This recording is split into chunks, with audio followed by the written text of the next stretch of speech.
Considéré comme le plus grand paysagiste hollandais du XIXe siècle, Johan Barthold Jonkind naît en 1819.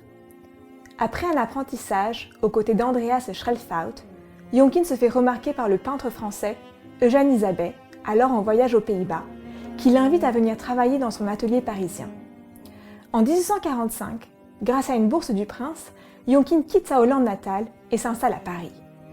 Très vite, Jonkind se fait remarquer. Ses œuvres séduisent critiques et amateurs, et il obtiendra même une médaille au Salon. Mais son fort penchant pour l'alcool lui entraîne la suppression de sa pension royale.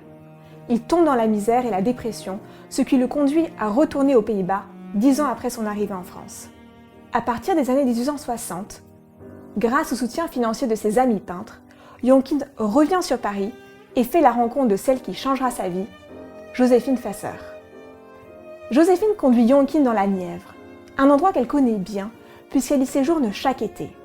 Et c'est au cœur du Nivernais que Jonkind va peindre des paysages, des routes de campagne, des villages, un sujet en somme plutôt banal, mais qui est l'occasion pour Jonkind de se concentrer sur la lumière. Peint dans la campagne nivernaise, ce coucher de soleil est passionnant d'un point de vue stylistique. La palette de Jonkind est chaude, il morcelle sa couleur et fractionne sa touche, ce qui participe à créer une impression de sérénité et annonce le style impressionniste. La période entre 1860 et 1865 est considérée comme la phase la plus importante de la carrière artistique de Jonkind. Datée 1862, cette toile est très intéressante puisqu'elle marque l'année de rencontre de Jonkind et de Monet. Monet, seulement âgé de 22 ans, revient en France après un court service militaire en Algérie, d'où il revient malade de typhus. Et c'est au Havre, durant sa convalescence, qu'il fait la rencontre de Jonkind, dont il a déjà admiré les toiles au Salon.